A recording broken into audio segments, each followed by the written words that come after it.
blessings, and thank you for tuning in to our YouTube channel. We ask that you subscribe, like, and hit on the notification button to see more videos like this. All right, family. Just a little technical difficulties, but we're on live. Welcome to Live Talk. I am your host, Arthur Jeremiah, alongside my co-host, the minister. Welcome back again to Live Talk.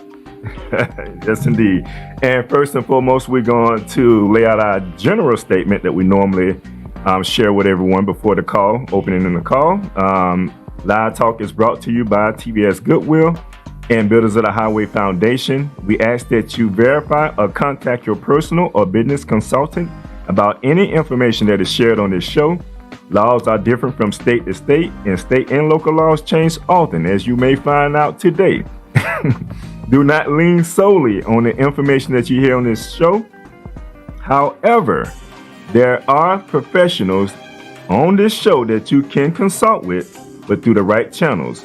If you have any questions or concerns, you can always email us at livetalkorl@gmail.com, or you can DM us on Facebook and Instagram. So we got that out the way, brother. Season 2, episode 10. What do you think about that? Season 2, episode 10. That sounds like we're moving forward and making progress. Indeed, indeed. And we always talk about the numerical, significance, spiritual significance of numbers. And since 10 means foundation and completion, this is our last show for season 2. We'll be going into season 3, episode 1 in our next show. Yes, sir. Which is a great thing. For those of you that have yet to come on to one of our shows, and just to give you a little rundown of what our show looks like. First and foremost, we'll have a word of the day by the minister. Right after that, we will have a short commercial break. And then we'll go into our main topic of the day. Are you aware of the new laws that passed yesterday? While you were asleep. Over 200 laws, y'all. So, and right after that, we'll go to another commercial break, and then we'll come back from that. We'll talk about some real news. Today, we're going to talk a little bit about affirmative action. And we've been hearing that a lot going around as well. So, we'll be talking about that, and then after that, we'll get ready to close out. We have a quote from the host, myself, today, and we'll be leaving you with that quote. So with no further ado, Minister, what you have for us today? All right, with as many things that's going on today, sometimes we do a word of the day, we do a quote. Right. But today we wanted to, our word of the day, or our quote is going to be based around judgment. And we've heard it say, judge not, lest ye be judged, which is a scriptural quote. So we want to consider, if you make a judgment, you really want to be conscious that the judgment that you make on others, how is that going to affect you if that judgment turns around and affects you? Or what happens when someone makes a judgment that deals with a particular group or substance, but then now that judgment has to be placed on you. Right. So we will be talking a little bit today about judgment and decisions and how they affect us. And the beauty about this call, because we're going to open it up to the audience, we want you to be able to chime in. This is a hot topic. There's a lot of talk going around, a lot of buzz going around when it comes to some of these laws. Some of them was amended and extended, while others were, just implemented. So we want to make sure that we are conscious of them, and we always try to highlight certain things that affect us in our community and even in our personal lives. So right after this commercial break, we're going to get right into it. And our commercial break today is going to stay right here live because we're going to talk about something that is real close to us, and I will share at the same time. What do all these people have in common besides a beautiful smile, healthy teeth, and gums? They all use Zadi toothpaste. Zadi toothpaste is made with all natural ingredients. Zodi toothpaste is fortified with moringa and baking soda. Zodi toothpaste is suds-free, making it an excellent choice for kids. All natural, fortified, and suds-free. Get yours today at noistore.com.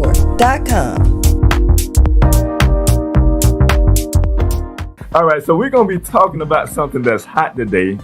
There was some laws passed yesterday, brother. I mean, and oftentimes, you know, it just fly passes us in our community when they pass a lot of these laws, and you know, we end up violating them. But they said what they said about ignorance of the law. It's no excuse. It's no excuse. So we try to highlight certain things that our community need to know about, and we want to share that as well, and then we want you to share along as well. So we're gonna make sure, let me make sure I have my security right on here so that okay, yeah, so we as we get more into it, we're gonna talk a little bit about as we talk more about the different laws, we're gonna open up the lines for you to be able to share as well. But first and foremost, we're gonna go to a quick video because we want to just highlight this moment so that we can get into conversation. So we're going to go to a quick video that talks about this, and then we're going to come right back. I'm Forrest Saunders at the Florida Capitol. More than 200 new laws are coming into effect on July 1st of this year. They're controversial and, yeah, consequential. Here's a look at some that you might want to remember. The biggest new law of them all is the new state budget.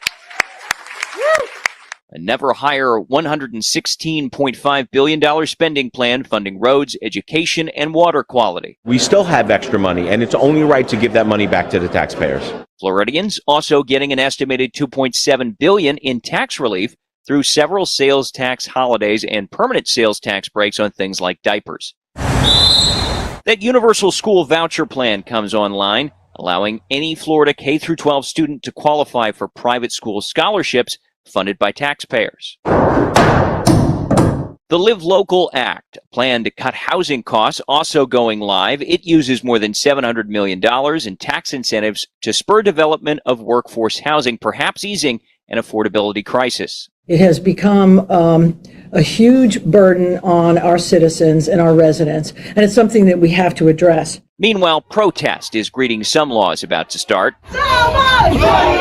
That includes the state's latest crackdown on illegal immigration. It requires work status checks for new hires at most businesses, tougher penalties for those bringing undocumented into Florida, and $12 million more tax dollars for the migrant relocation program. Republicans say it's all a deterrent, while critics like Renata Castro with the Castro Legal Group warn Florida is losing its workforce. This is going to have a ripple effect that's going to hurt Floridians' pockets in a way that we are not able to gauge the full effect of it. There's also controversy over Florida's permitless carry bill. July 1st, it'll allow legal gun owners in the state to carry concealed without a permit or the previously required training. Critics call it dangerous, while supporters say they're eliminating a permission slip. We are taking care of our right to bear arms, our Second Amendment rights. We're allowing people to protect their families. The LGBTQ plus community furious and fearful over a slate of bills. This is people's territory! Among them, biological sex requirements for publicly owned bathrooms, plus I can't believe we're seriously here debating pronouns. A law limiting use of preferred pronouns in schools and expanding the teaching restriction on sexual orientation and gender identity from K to 8th grade. It is such a small, vulnerable population of kids that we're picking on. And I have to wonder if a lot of you are afraid of taking on the real bullies in this state. While the laws take effect in just a few days, the courts may ultimately decide the fate of some. Legal challenges expected to continue as the Sunshine State sees what some have dubbed the summer of litigation. One of the new laws that's going to get a legal challenge later this week is the election reform package. It puts new restrictions on third-party voter registration groups and ups penalties for ballot harvesting. A federal judge on Wednesday will review whether or not to put that law on hold. That's the latest out here at the Florida Capitol. I'm Forrest Saunders reporting. They highlighted some of the laws that was brought forth, and I'm just going to put. Matter of fact, I'm just going to bring it up on my screen so I can make sure that we be able to talk about it openly.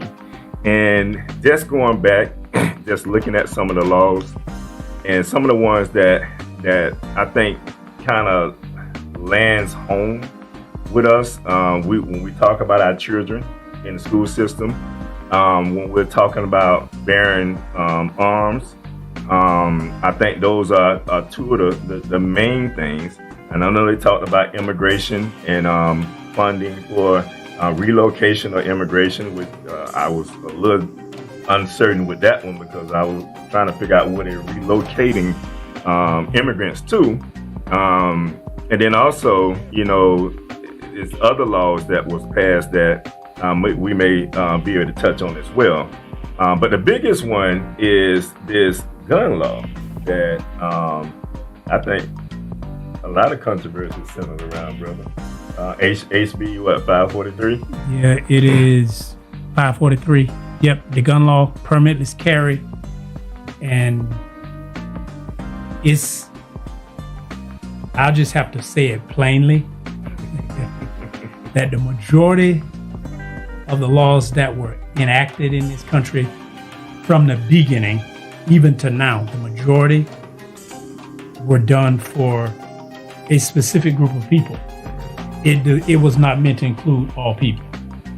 And now when they pass a lot of the laws are passed to benefit a certain segment of the society, not all.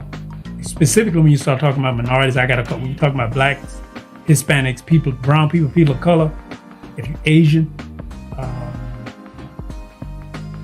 the laws always impact us differently. So, Second Amendment, you've always had a right to carry a gun. Right. And you could get a permit, and then you could conceal carry. Right. Even before we talk about what they just did, even that law impacted us differently than others. Right.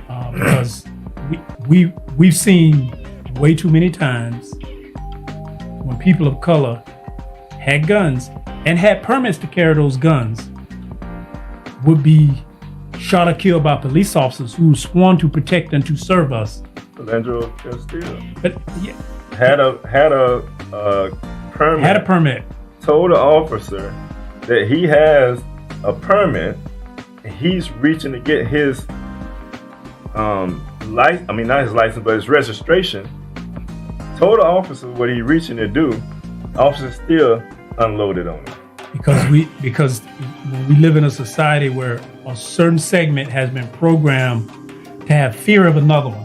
And now you give another one the opportunity to use lethal force on them. Yet you have a law that says you can carry. So even with that law in place, it did, and he was never, to my understanding, to my date, he was never convicted of that. No, he wasn't. And he had his girlfriend or significant other and his child in the car with him. Mm-hmm. So you're not a threat. So a black man with a woman and a child who tell you he has a permit is not a threat. Right. And then I don't mean to cut you off, but the whole thing around it, and I just be straight.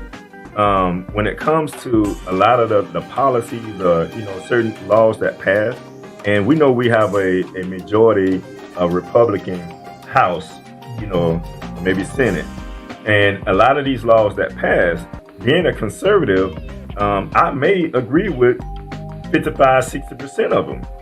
But it's hard for me to understand that it's a public safety when you put it. See, the law was considered a public safety law that was written into law. See, I'm conservative. I want to feel safe. I want my children to be safe as well. But see, then there's two different laws in this. See, there's a law for the wealthy. There's a law for white people, and there's a law for those of us who are of color. And now passing this law, we need to be very careful and conscious. I know some will say, well, I don't believe in carrying a gun. That's great. But bullets, you don't have to carry a gun to be shot. Right. Let me make you aware of that. You say, well, I'm not going to carry a gun. I don't believe in guns. I support you 100% because guns is not the answer, because they still got more guns than you do. But because you don't have a gun, don't mean that you can't be shot by one. It don't mean now that someone who can be walking around with a weapon and can feel threatened by you because you were at the checkout line and ahead of them.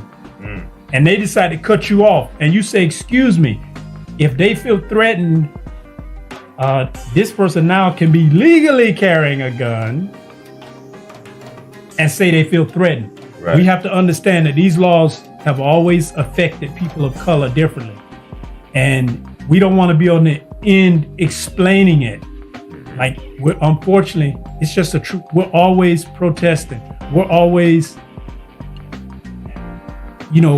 as wonderful as a job as he does, we always got to be calling Ben Crump. It's time. We don't need to be calling him about our children that's been killed. Right. Our brothers, our sons, our wives, our daughters, and trying to get a civil, because we know it's 50-50. It's a 60-40, 70-30 chance that you might win a legal litigation. So now you got to go to civil litigation. And you may win years from now, but that's not going to bring your loved one back. I want to know, anyone that's out there, and you can chime in, you can just unmute yourself. Like if you're on, if you're calling in, I think it's *6. If you hit *6, you should be able to unmute yourself as well. But I would like to know who posed this this law into Congress to be able to even consider it as something to pass. Because when you think about like public safety, if you're saying that this is all considered because of the fact that a lot of the shootings that been going on in the school systems, I don't know how many people know, but they had a program called a guardian program that required, and I think it was passed, it allowed for those that was teachers and able to hire officers on, not police officers, but just security officers that was able to carry a bear arms to be able to protect the school systems here in Florida. So it was a surprise to me that this law was, passed for everyone. And like you mentioned, as a so-called black man in America, I need to be fearful of this law because now it justifies them when they shoot me because they felt like they was in fear of their life. And guess what? I had a concealed weapon on me.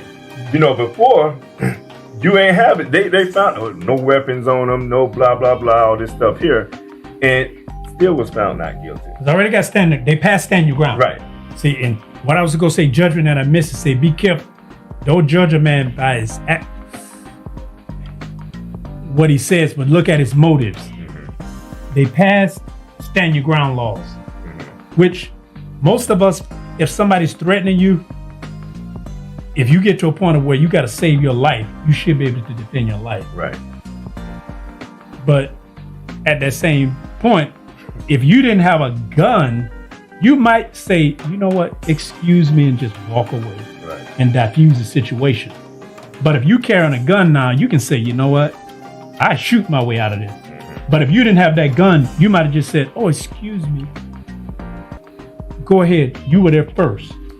Just think about road rage right now.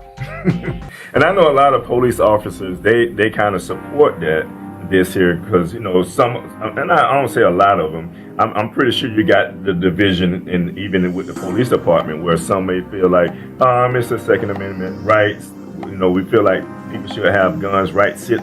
They would say, more citizens should have guns because the criminals out there, they already have guns, so they should be able to protect themselves. Okay, I can almost kind of agree with that. If we were living in a truly colorblind society. Right, but you have to take into consideration when it comes to us as a piece of people, because we have to think about our person, ourselves. We have to think about our sons, our nephews, my nephew the other day told me, he said at one point in time when he used to be kind of angry about certain things, he kind of just he was in the store and kind of swung on a guy in the store. And I'm saying to myself, like, just thinking about the laws today, like, I could very well have lost him right then and there. Yes. If let's say whomever he swung on pulled out a gun and shot him, of course they're not going to be held guilty because what?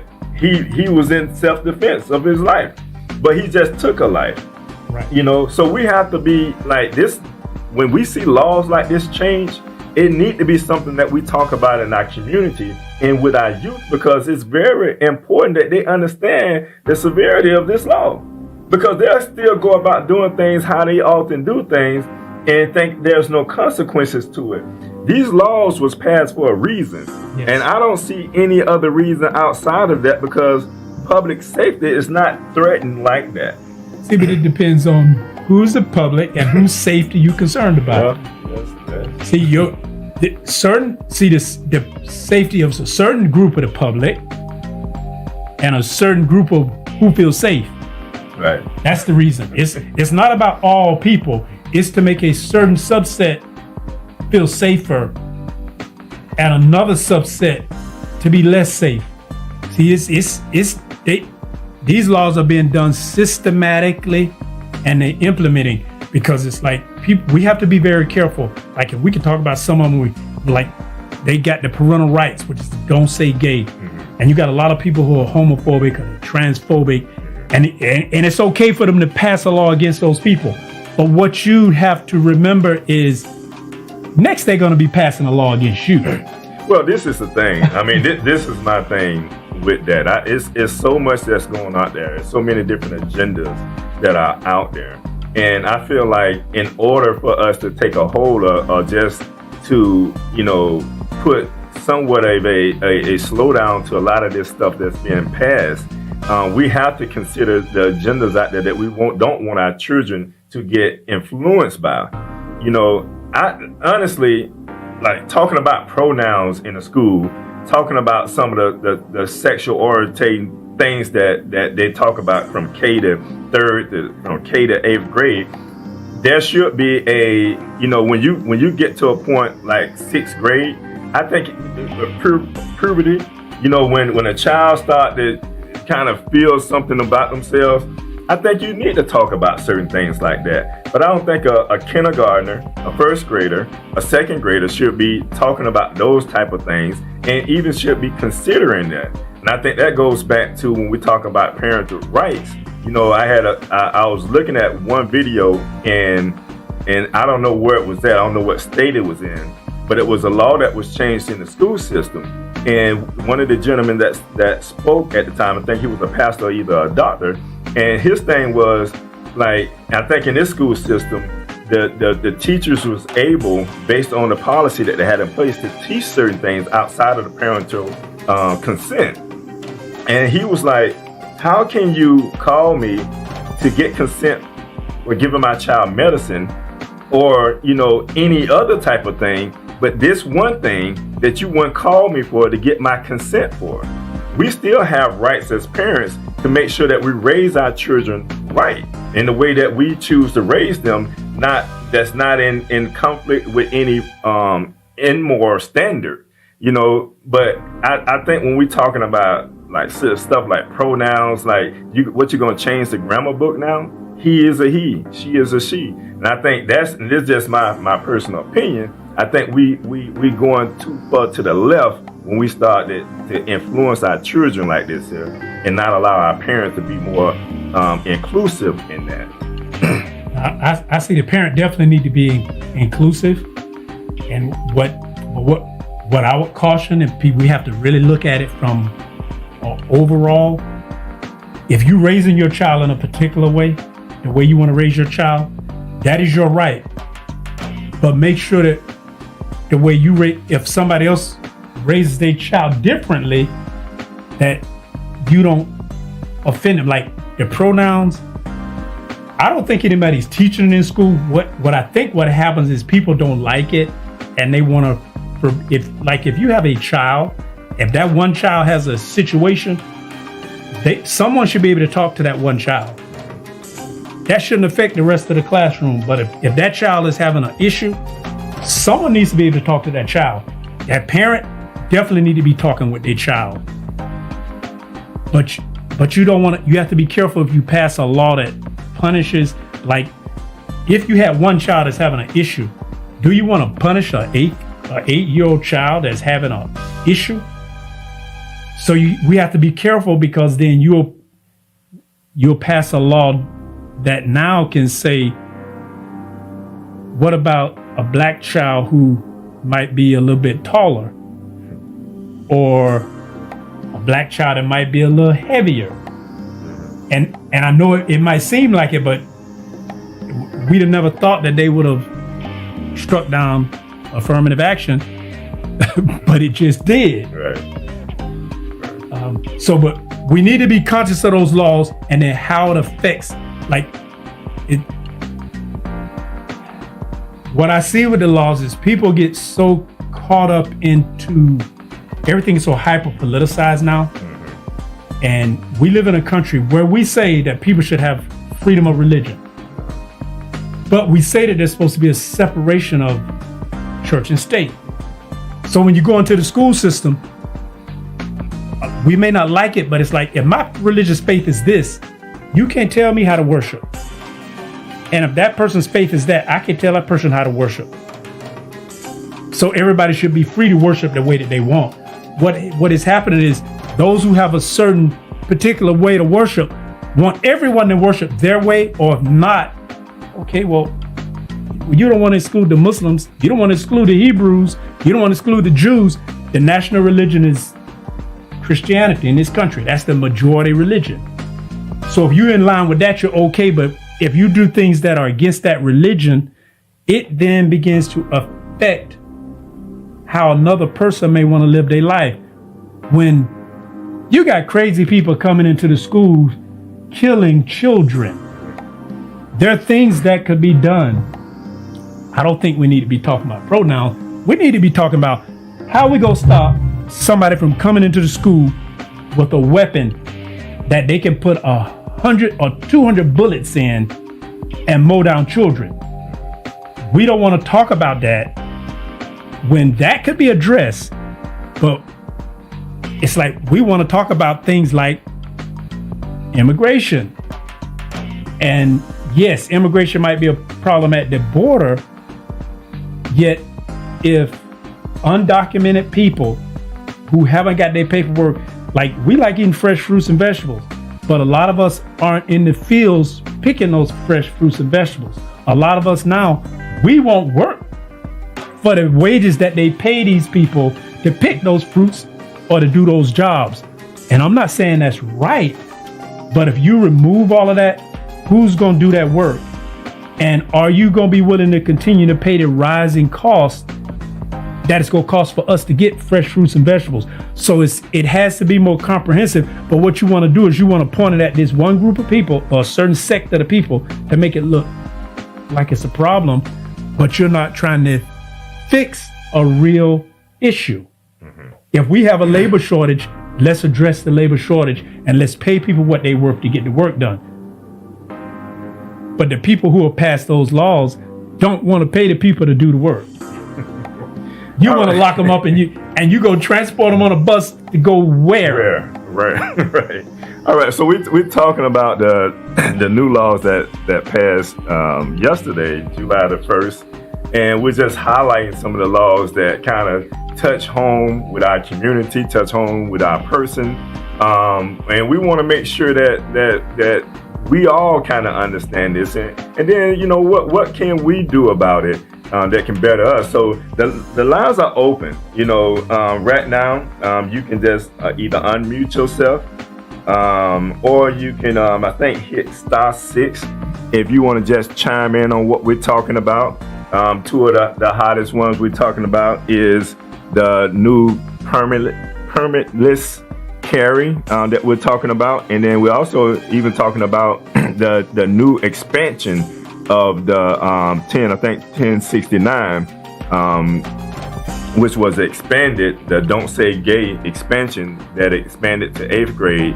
It initially was from K to 3, now it's from K to 8th grade. So we're talking about that because it kind of touched on either with our youth, especially if you're in the public school system, and that gun law kind of touched on with all of us. So we do have a line that's unmuted. The person that's unmuted, can you please state your name? Yeah, my name is Zedric Barber from West Palm Beach, Florida. Well, welcome, Zedric, to the show, Live Talk.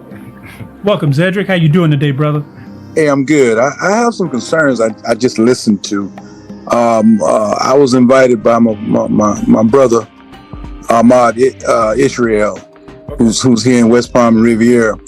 But basically, it sounds to me like you were looking for the term of gateway laws. By allowing certain LBGT laws to exist, they simply open the door that they can come in and bring in particular things to us. We start with this particular group of people. We make them the enemy, and eventually they'll get around to making us the enemy. And I say us because I'm African American male. I won't tell you how old I am, but I'm an African American male. Okay, we'll let you get by with that one. But again, those are becoming gateway laws. I have some experience in education, and I also have some experience in law enforcement. So as we start to talk about the new carry laws, I read a little about them this morning. I'm ignorant, and more so, I'm going to be more ignorant to the application of the laws. For some reason, we always, when it's time for laws, we always get the brunt of it. When there are arrests to be made, we always get the for some reason we're the ones with the higher numbers. Yep. So I don't know how how that helps us in any way to have an open carry law. There are so many restrictions on them. From what I read, not to an open sporting event, schools, grocery stores, all of those things. Pretty much church. Pretty much by the time you look at where you can't carry it, you might as well leave it home anyway. Right. Okay. It becomes a reason for somebody to stop you and bother you. Okay. I heard a lot of brothers recently asking a crazy question. Does that include felons? Well, I mean, and to me, that's a crazy question. You already know the answer to that question, but it's like you're getting ready to do something stupid. Okay. If you are a felon, hitting the nail on the head. Yeah, well, I tend to do that. Okay. But if you are a felon, a convicted felon, let's not give somebody the opportunity to put you back in jail. Right. Okay. Leave it home. The other thing that bothers me about carrying, and I heard a brother mention earlier that, he supports Second Amendment or whatever, and I don't. And I'll tell you why in just a second. But the bottom line is Second Amendment. Well, I'll tell you now. Second Amendment was put here to keep foreign troops from attacking the 13 colonies. Yes. Okay. Not for this stuff that we got. I need to protect my home. It was put here so people could put their so-called army uniform or military uniform back on and protect the 13 colonies. Well, we now have Air Force, Marines, Army, whatever, they do that. Okay. This was never a law meant for you to protect your house or protect your household or protect your person as such. It was for people to remilitarize and become, the Minuteman again. Now, people need to also understand that there were French and Spanish forts out in the Ohio Territory. They were very close to the 13 colonies.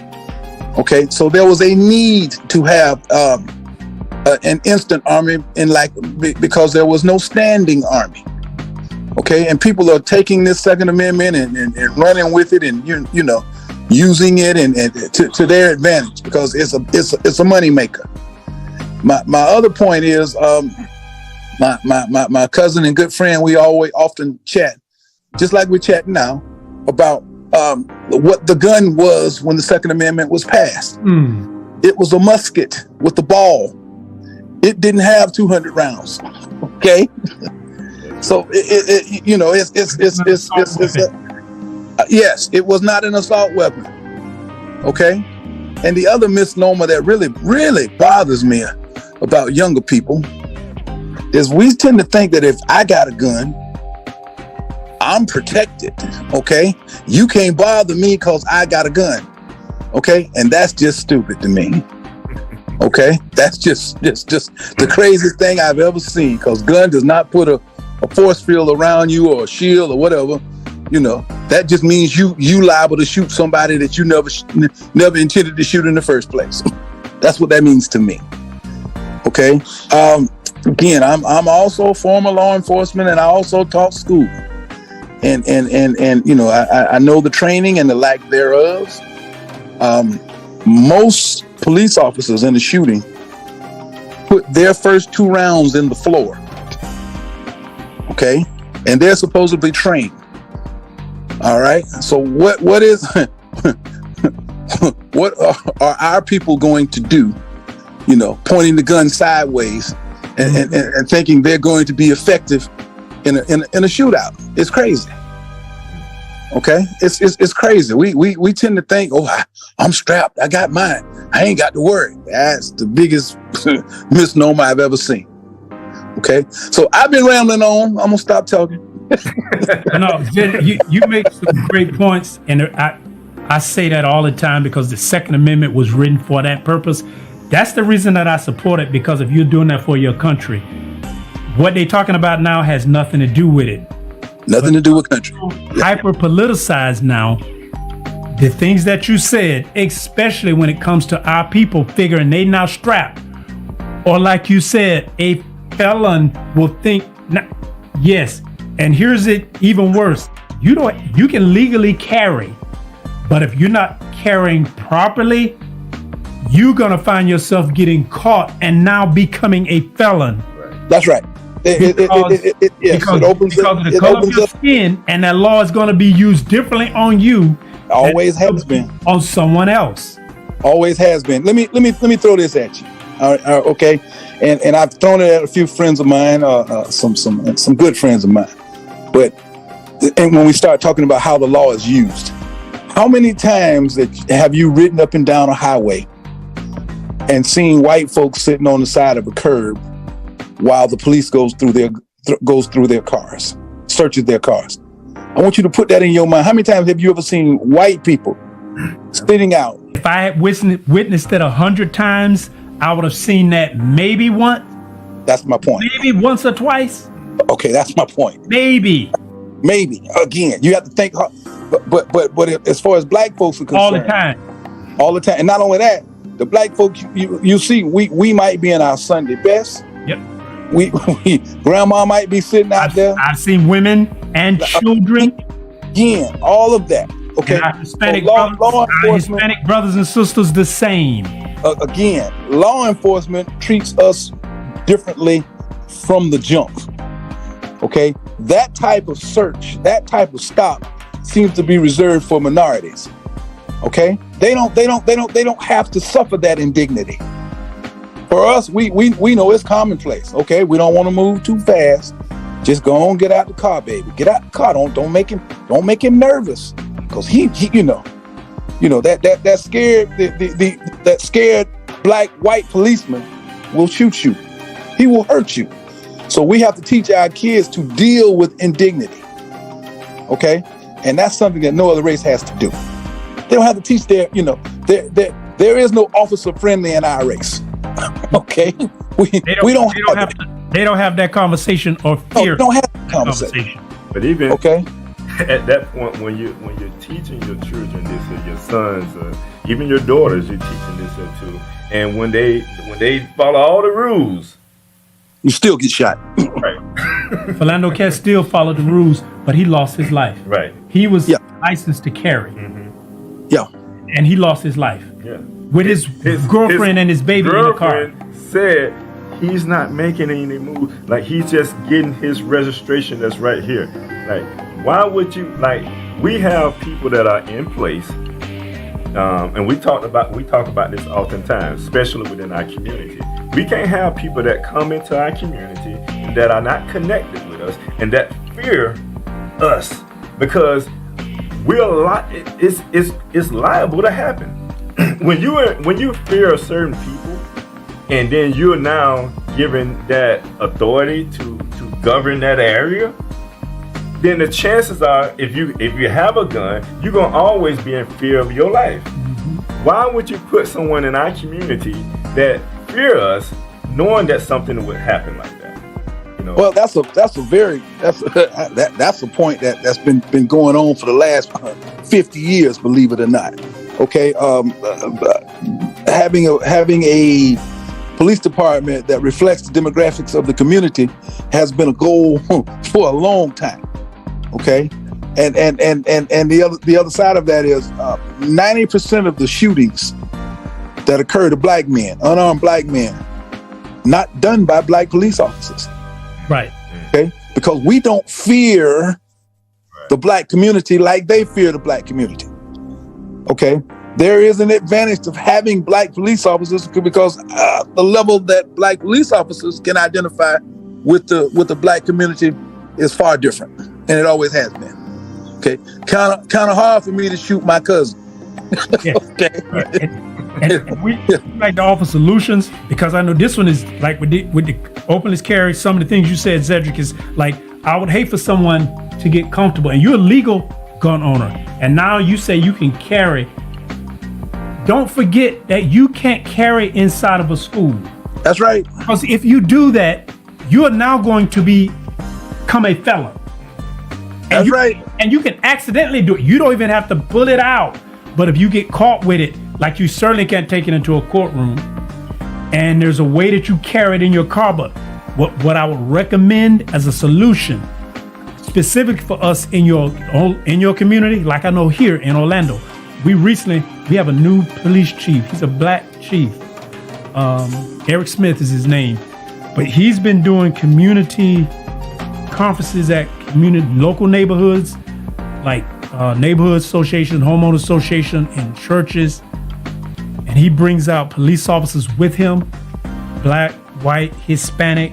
I would recommend, if you, in your community, you want to develop a relationship with the officers in your community, specifically those black officers, so they can help you find the best way to navigate in your community. Because if a police officer, black or white, is not comfortable in your community, he should not be policing your community, because he's the one that's going to stop my son on the way home with a taillight out and I don't need you being fearful of him because he got a taillight out. Well, first of all, make sure when you go to those community outreach meetings with the brother, have him to look at his traffic stop statistics.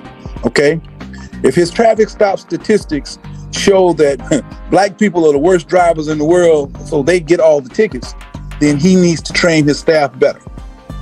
Okay, it starts there. It starts there. For some strange reason, white boys do the same, have the same traffic infractions, but they don't get tickets. Okay, it's about how you do the policing, and it's good that he's having the community outreach. But you also need to look at the statistics that show what your officers are actually doing.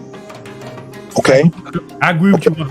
If you've got a community of 6% blacks, we got no business getting 70% of the tickets. Okay? Something's wrong there. Okay? Because you're only policing a certain group of people.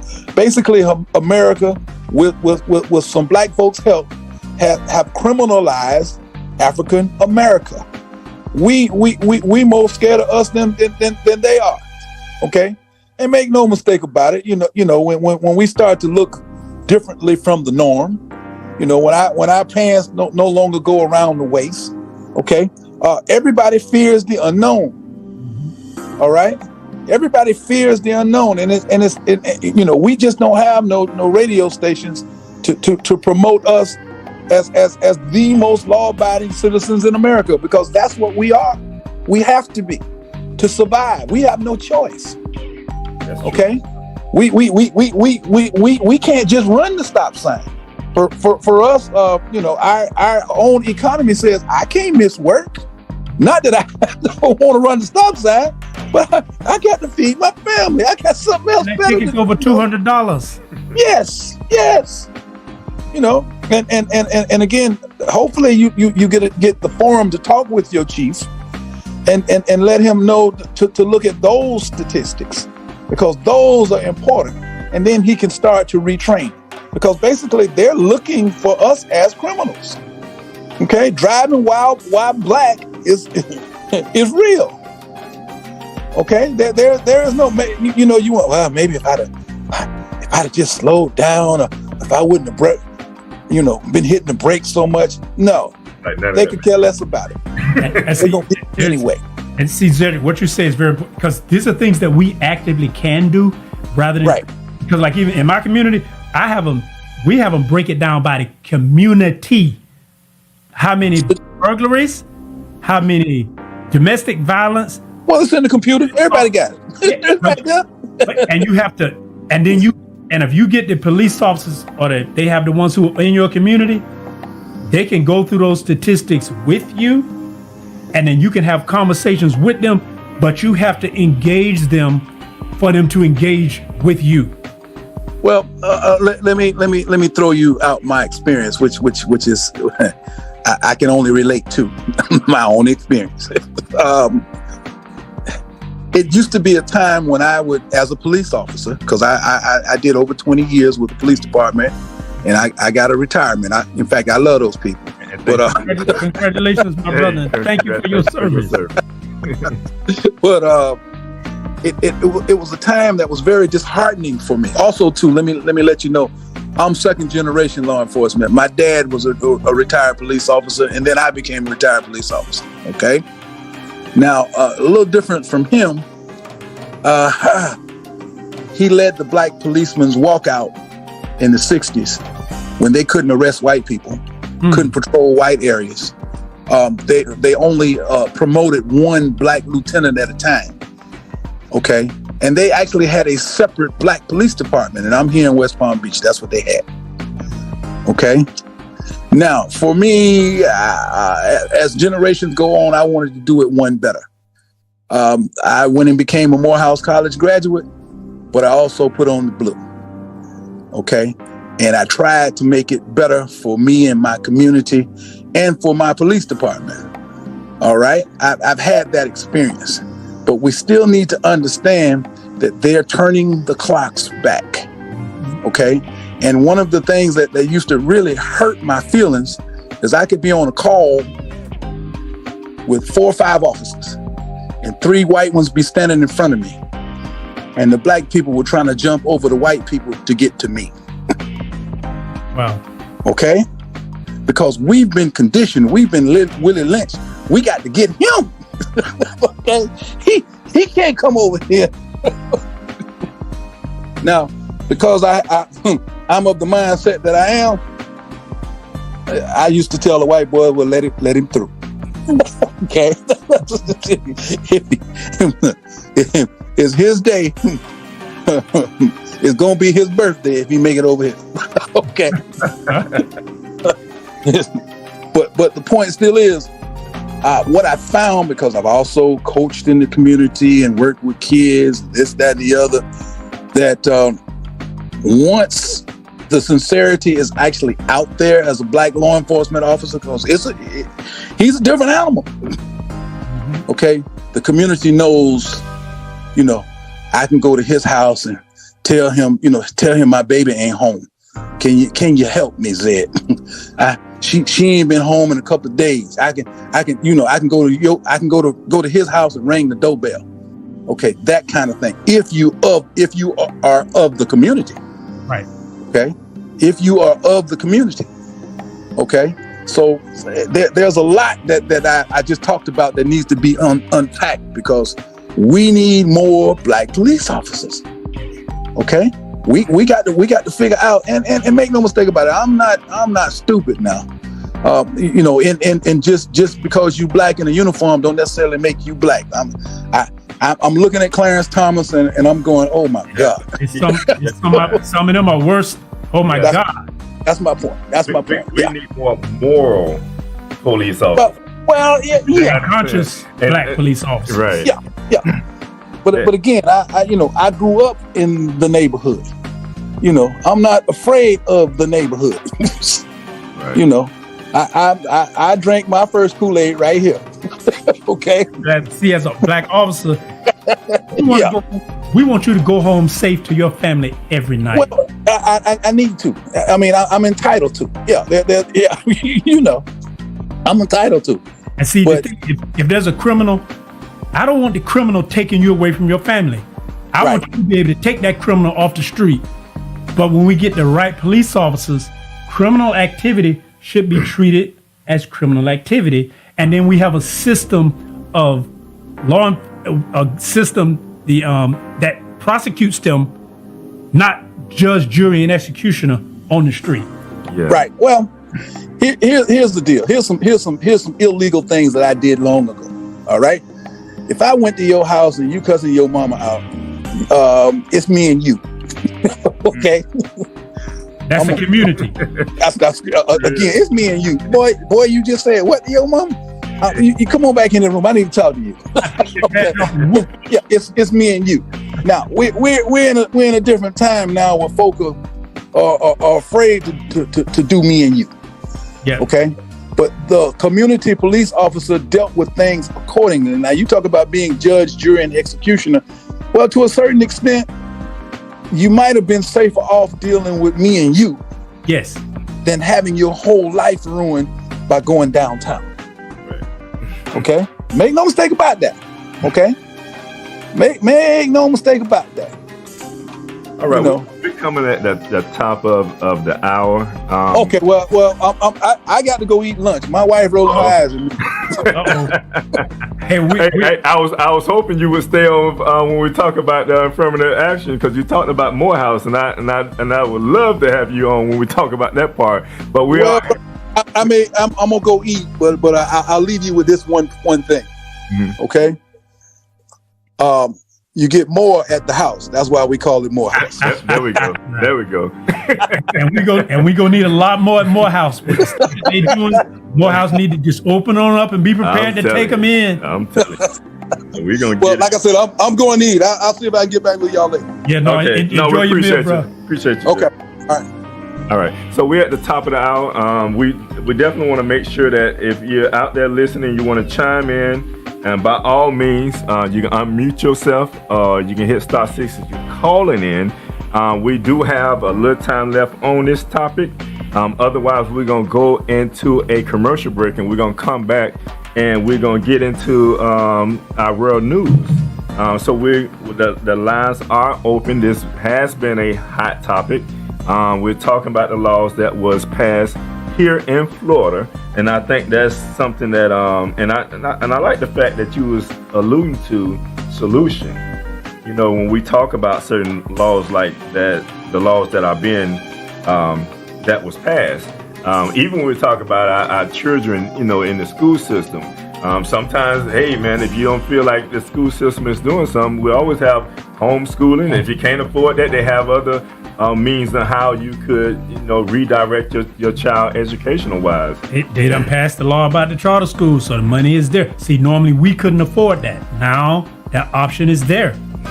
I know it hurts the public school on one hand, but that option is there. Right. So the great thing about that, in some of these laws, that made some of these funds available for that.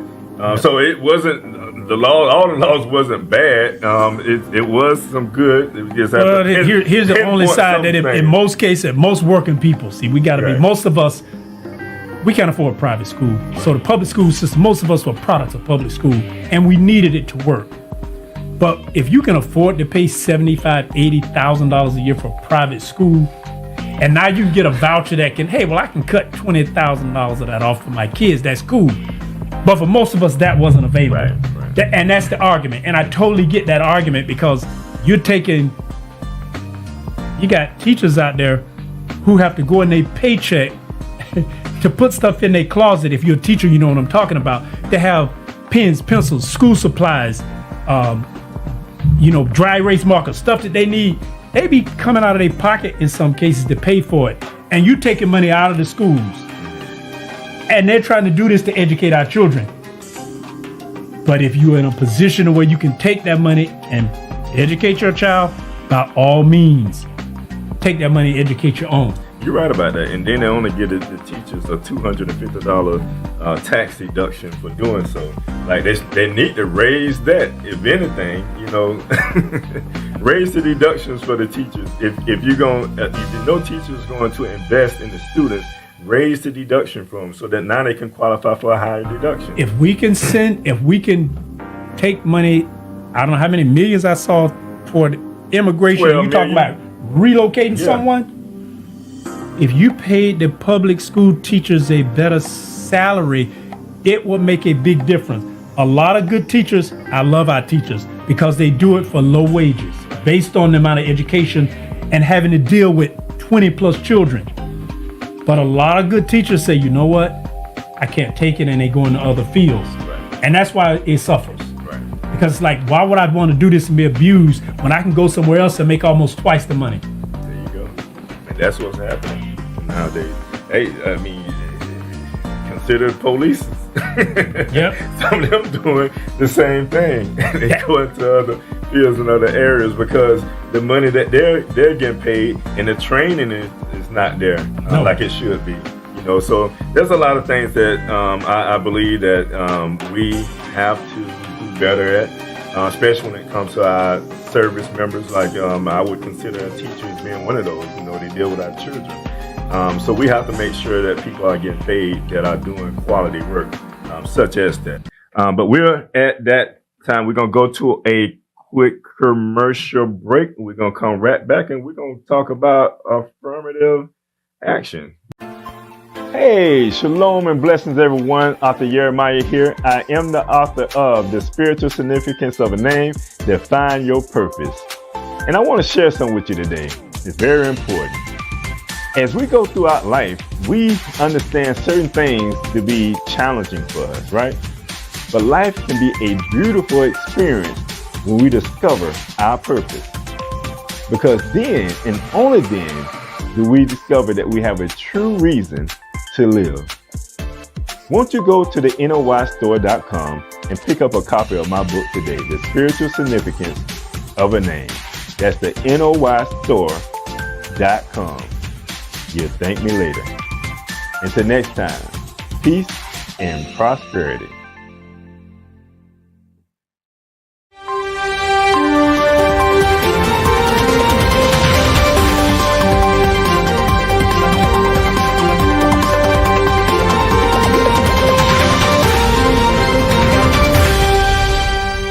Begin tonight with the Supreme Court striking down affirmative action and reshaping college admissions.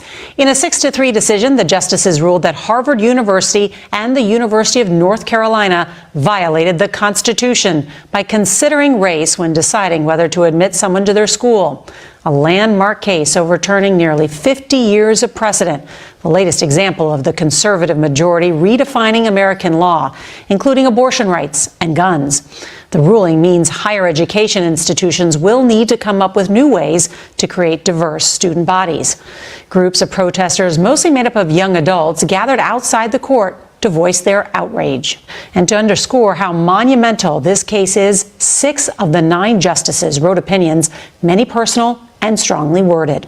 CBS's Major Garrett has all the new details and will start us off tonight from outside the Supreme Court. Good evening, Major. Good evening, Dora. Yes, it was personal, with justices on the touchstone issue of race talking to and past one another.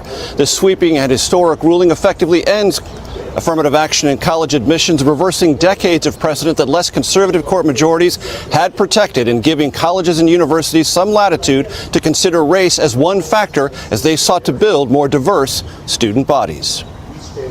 Writing for the majority, Chief Justice John Roberts said admission policies at Harvard University and the University of North Carolina violated the 14th Amendment's Equal Protection Clause. The student must be treated based on his or her experiences as an individual, not on the basis of race, Roberts wrote. Many universities have for too long done just the opposite. In a scathing dissent, Justice Sonia Sotomayor accused the court majority of ignoring history and precedent. The court cements a superficial rule of colorblindness as a constitutional principle in an endemically segregated society where race has always mattered and continues to matter. At the White House, President Biden criticized the conservative majority. This is not a normal court. And said the nation must find a new way to achieve diversity in college admissions. What I propose for consideration is a new standard, where colleges take into account the adversity a student has overcome when selecting among qualified applicants. The opinion also exposed deep personal and ideological divisions within the court. Justice Ketanji Brown Jackson, the first black woman to serve on the High Court, wrote in her dissent, quote, "With let them eat cake obliviousness, the majority pulls the ripcord and announces color blindness for all by legal fiat." Clarence Thomas, the court's other black justice, responded, quote, "Justice Jackson uses her broad observations about statistical relationships between race and select measures of health, wealth, and well-being to label all blacks as victims." We won't go back! Outside the court, students and civil rights leaders assembled to protest. I think in this moment in time, it's important for every institution, from colleges to corporations, to commit to pledge to diversity no matter what. Ed Bloom, the president of Students for Fair Admissions, brought the case to the court, arguing race should not factor into admissions decisions at all. Ending racial preferences in college admissions is an outcome that the vast majority of all Americans of all races will celebrate. CBS News polling shows that 70% of Americans think race should not be allowed as a factor in college admissions. But statistics indicate that in states that have banned affirmative action, such as California and Michigan, admissions for black and Latino students have fallen dramatically at their most selective universities. Shruti Kumar, a student at Harvard, opposes today's court ruling. I think the idea that our society can be colorblind is a silly one. We don't live in a perfect meritocracy. The decision was praised by most Republican primary contenders, chief among them former President Trump, who took credit for appointing 3 of the justices in today's conservative majority. Former First Lady Michelle Obama said she had benefited greatly from affirmative action and vowed to continue her work to build more minority inclusion in higher education. Nora? Major Garrett on this landmark case. Thank you. All right, so we are back. As many of you have seen the video that was shown, that there was a, how did they put it? A landmark ruling that affirmative action is no longer could be used to determine if you are accepted in some of their elite schools, such as Harvard, University of North Carolina. And the violation was actually named Harvard and University of North Carolina as 2 of the schools that apparently, which I'm a little surprised that it just wasn't as implemented to say like affirmative action should no longer exist, but it named those 2 schools, which was the shocking to me. I really didn't understand. That's when they add sauce. All that does is it names out a few, and then that means everybody else can follow suit. Right. And they pick Harvard because when those institutions of these Ivy League schools, basically what they're saying now is that door it's going to be very difficult for you to get in. We didn't want you in here. We didn't want you in here in the first place. And now it's going to be very difficult for you to get in. And it just, for someone like a Clarence Thomas, who benefited through affirmative action, right, all of his career, right, yet he doesn't see it. And maybe it's because he gets these expensive trips and stuff paid for. You forget about everyone else because it's really about yourself. He's in a lot of pockets. and it's doing him well. by being in these pockets. But when I even look at that, like why, like, and I see the uproar about it, you know, we ain't going back or whatever the case may be. And I know, like, at a certain time in history, being discriminated against and having affirmative action, like you said, helped many people of color. But when I look at when it was brought, and I was able to just kind of rationalize the whole situation, I thought about some of the schools out there, like, you know, some of the HBCU schools out there, like Howard, Morehouse, like my brother was sharing with us, and a lot of these prestigious black institutions that it seems like a lot of us are looking past to get to some of their white institutions. Well, it's like if you want the HBCUs are definitely an opportunity for you to get that higher education, but most of those only go so far. When you get to that next level, to get to that Ivy League, like that master's and that doctorate, you know, coming out of somewhere like a Harvard or Yale or Princeton, it's like you can pretty much write a ticket to wherever you want to. And these are movers and shakers that can make major business, political, educational decisions. But those doors were closed to us.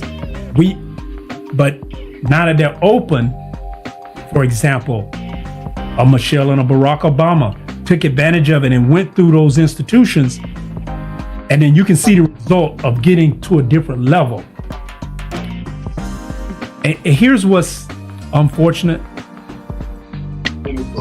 I understand why some white people today will say it seems as if they're getting a break, or if you and me had the same identical test scores and you got in because you were black and I didn't get in, that doesn't seem fair. And in essence, that may not be fair. But you have to be able to look at the entire picture, that we live in a country. If you think that's not fair, then I want you to just go back a little bit into this country and think about George Wallace, who was the governor when black children could go to schools. When he stood there and said he didn't want no ends coming in his school, right. And he stood right. You can pretend that it's, but that's what we come from. Right. That's what, and people of color, the majority of us who come from the continent were brought here in slavery. And we built this country off our slave labor. America got that boost off slave labor, but we didn't get the benefits. And now, 200 plus years later, that those doors are being opened and we're able to now to go in and get some of that pie.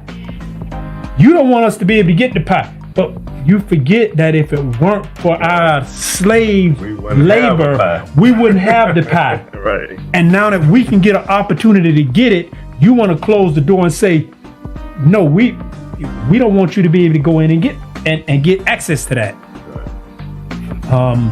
It's like you kind of in a warp of, this is not a colorblind society. We still have racism, institutional racism that we're overcoming. Now, if you're a white student and you grew up next door to me, you may have had the same adversity, but as a people, your people did not have the same adversity. And that's what these laws are put into place, so that a people can begin to come out of the ghetto, can come out of slavery, because you didn't come out of slavery. You came here as an immigrant. See, the Native Americans were here first, and their land was taken. So now now you can't come and pretend that none of that existed, and now everything is even and equal. So like when a lot of these laws they're passing, these laws are passed systematically. That's why I say we have to be very careful, because at one point we couldn't go to school. Jim Crow was real. I can remember as a little child going to places and they told us we had to go eat. We had to go to the back to get food. There are people in this country who would simply make us back as second-class citizens. And you can say, no, they won't. Well, we're not going to give them that opportunity. Right. All right, so it seems like we have a caller that's unmuted that want to chime in. Caller, give us your name. Calling from? This is Amon calling from Riviera Beach, Florida. Welcome, my brother. Hey, can you hear me? Amon? Yes, sir. We can. Thank you. Just want to make a few comments, particularly on because I've heard that how much money the public schools are going to lose, and we're along with some more people is reviewing their budget, and it appears from reading the budget that there's millions of dollars that's being what I consider misappropriated, and in the area where I am, Palm Beach County is one of the richest counties in the state. We have a budget of well over, I believe it's a billion plus. And to kind of piggyback on the HBCU, years ago, HBCUs produced some of the smartest leaders in the country when we had less. Now, if they're interested in us not attending their schools, then give us our sports players back. Give all them billions of dollars back and put our teachers back in place where they can teach our children for real. Because I remember when I was attending school, they didn't teach me to be equal. They told me I had to be 10 times better. And then again, we need to look at what is the public school system producing? What is the public school system promoting? Because I'm really not interested in the kind of education that they're creating. Another thing is, we as a people make enough money to be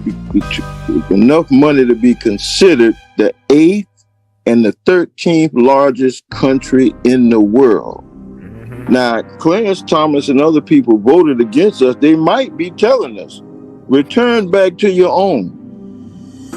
They just might be telling us that.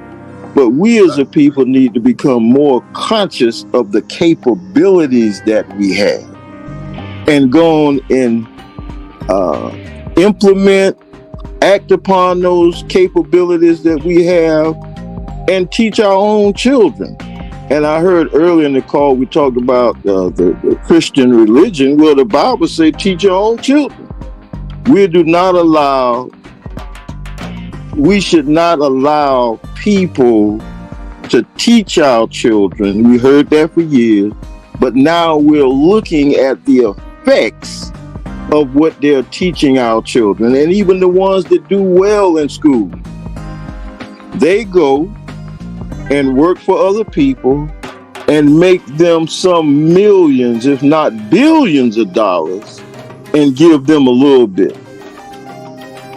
Here we take the time, invest in our children, raise our children, and then turn them loose to go work for some people to continue their immoral taking advantage of them economically. It's time for us to realize what's happening and create our own.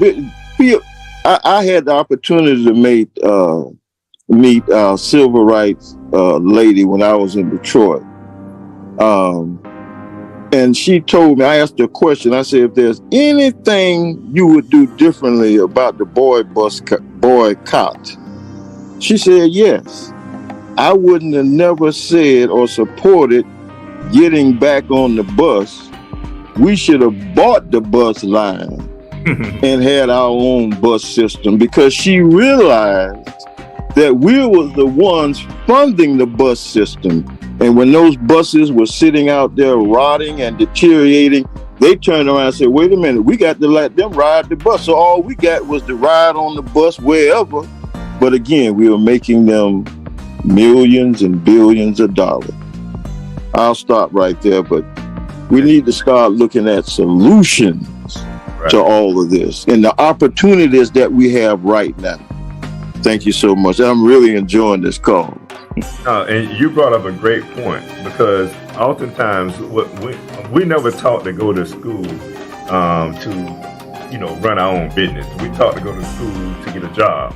So when you think about most people, or most of our educated people that may go to Harvard or the University of North Carolina or some of these Ivy League schools, they're thinking about how I can get into the door to a top Fortune 500 company, and I can be a CEO of the company. I can work for the company, but at the same time, you're giving them your labor, and they're taking the credit for your labor, because that only elevates them, their businesses, their schools. Because even when you think about Harvard, you think about all the brilliant minds of the minority African Americans that went there, that only elevated that school, because we had the best of the best going to those schools.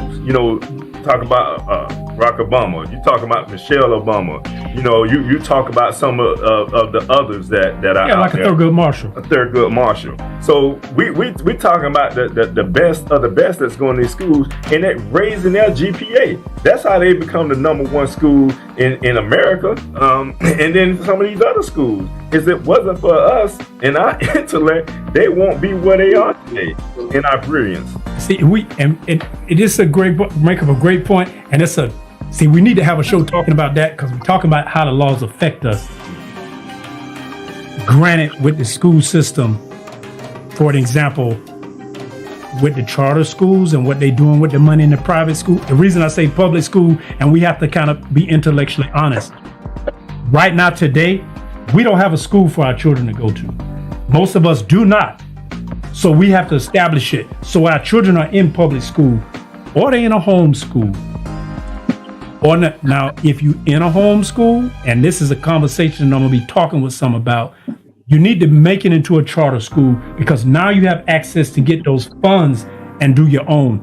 But until you can do that, most of us can't afford to go to a private school. And I remember my teacher hitting my knuckles with a ruler saying, you got to be 2 and 3 times better to make it in America. I remember her telling me that in the 3rd grade. So we have very good teachers. It's just they in a system that's tying their hands. And until we can see, that's a different, we talking about the laws, but if we got enough resources, but as a people, we have to put those resources in the same place. And we talking tax dollars, we got to divert them where they're going to go. Yes, Brother Jeremiah. Yes, can you hear us? Yeah. Ooh, I hear y'all. I'm just, what's the difference between slavery and today? Because slavery, people benefited from our labor. We gave them all our labor, and they benefited.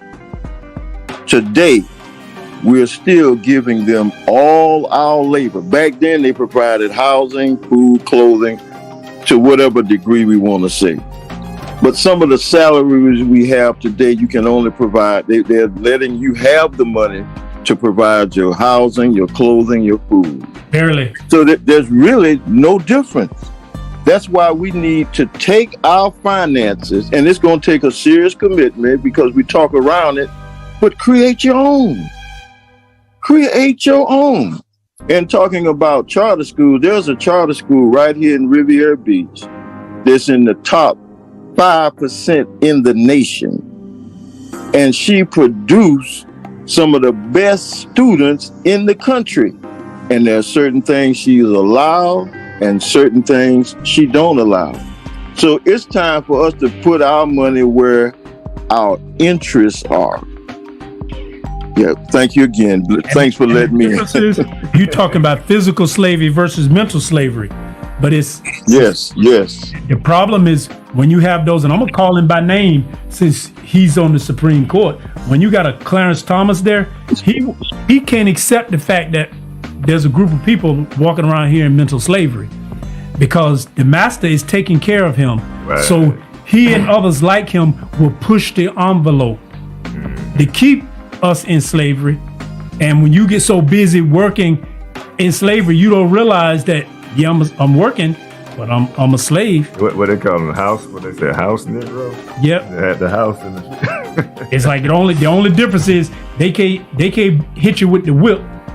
They can arrest you, then they can get you with the whip, or they can hit you with the whip, and then they can put it on the law. They just can't do it as openly as they used to, but they can still do it.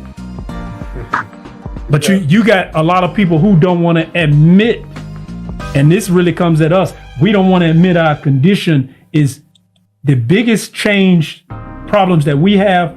We can solve them if we make the decision to make change. We appreciate her. You let him come back out to play. I appreciate you. This Morehouse, right? Yeah, yes, sir. Simon, we got a little bit of time left. We're gonna get ready, but we do want to hear from Morehouse.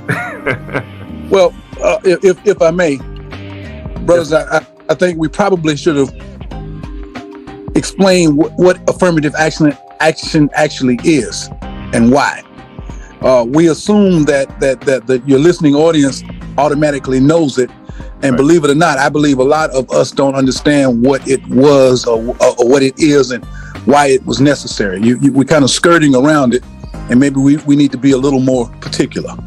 All right, so let's share that. So affirmative action, also known as positive action or positive discrimination, involves sets of policies and principles within a government or organization seeking to include partial or particular groups based on their gender, race, sexuality, creed, or nationality in areas in which such groups are underrepresented. Yes, the HBCU, the reason we had to go to some of those, we couldn't attend some of the other colleges. So those are all we had. That's all we could go to, is why they were established. Simply put, white folk wouldn't let us appreciate America as they appreciated America. Okay? And as a result of them not allowing us, Jim Crow laws and all of these types of things, as a result of them not allowing us to get our 40 acres and a mule, policies were put in place so we could catch up. Okay? And that's what affirmative action was about. Make no mistake about it, they have the discussion all the time that I pull myself up by my bootstraps. Well, black folk wasn't provided boots, let alone straps. Right. Okay. Make no mistake about it. If there's a big company, take your boots from you, or they could take your boots from you as soon as you put them on. And put the scraps. That's right. That's make no mistake about it. I'll go to something small, local.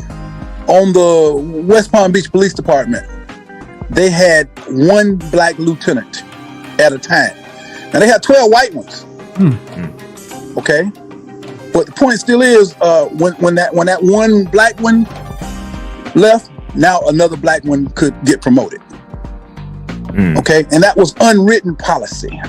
Nobody, that's just the way it was. All right, and that wasn't just at the police department, that was everywhere. They didn't have to promote us based on our merits. Now all of a sudden they want to talk about, well, everybody should be promoted on their merits. Okay, and make no mistake about it, I don't like meritless promotions. But the point is, every janitor that went to the Fortune 500 company didn't want to be a janitor. Okay, that was the only job opening for us. Okay, and I've got 3 sons and a daughter, and thank God they do all right. But the bottom line is, it could be taken from them. With all the education in the world and all the, everything that they tell us, all you need to do is, back in my day, it was said to have a good job, you need a good education. Okay, that was all on TV and this, that, and the other. You just need a good education. Well, we know now that even when you show up with a good education, the promotional process often moves the goal line. If we show up with a bachelor's degree, now all of a sudden in this job area, the bachelor's degree no longer matters. Okay? What matters is what the white boy got. which well, he might have an AA, but see, he's got career development courses. So the criteria for promotion now is 5 career development courses versus my bachelor's degree. Okay, this is what they've done. So affirmative action basically were laws put in places that says if you're gonna have promotions, 4 of them need to go to us. If you're gonna have enrollment in schools, because you basically found ways around allowing us to come to school with the same ACT and SAT and GPA, since you found ways to keep us out, the policies came into play that 10% of those that you bring in will be African American. Okay, so that's kind of my definition of affirmative action in a nutshell, gentlemen. Right, because those on the other side will say it, because if it weren't, it would be 0%. It will be, that's right. It will be 0%. Right. That's right. It's like with government contracting, and you have to go through a certain amount. And I don't particularly like the set-asides because they look at you differently. But if taxpayer dollars are producing it, then a percentage of that money should be going back into the community that's producing it. All 100% shouldn't go to someone who's not giving all of 100%. We're at that time, and for the most part, we're gonna get to the part where we close out. And first and foremost, I'll turn it over to you. Yeah, I would just like to say, because we did talk about all the laws that's changing in Florida, do be conscious that ignorance of the law is no excuse. There's a lot of laws that passed July 1st, and we really, so if you Google the laws that went into effect July 1st, and then look at how they can affect you or how to not be affected by them in a negative way. That's the whole point. Don't let ignorance of the law catch you into a position of being to your detriment. Right. And we want to, we're at that time. We want to thank everyone that chimed into the show. We definitely want to thank our brother Zedric for chiming in. Morehouse, I'm a big believer. If anything, we need to be contributing more to our HBCUs, and we need to give more back to it. And that's something I believe in wholeheartedly. So when it comes to certain things like that, I believe in what we have established. We need to give back to it. So we thank you, brother, for coming on. We thank Brother Ahmad and everyone else that has tuned in and chimed into the show. I will leave you with this. And it's coming from Proverbs 11:2. It says, when pride comes, then comes disgrace. But with humility, comes wisdom. So as we continue on this journey, understanding what the mindset that we're dealing with, that is in high places, trying to push forth as an agenda, we have to always be conscious of that and allow wisdom to always shine above it all. So again, we thank you for tuning into the show. My name is Jeremiah, and I want to say peace and prosperity. And from Live Talk, we are out. Thank you again for tuning into Live Talk. You can follow us on Facebook, Instagram, and YouTube at Live Talk Orlando. Make sure you subscribe to our YouTube channel. You want to join the show? Email us at livetalkorl@gmail.com.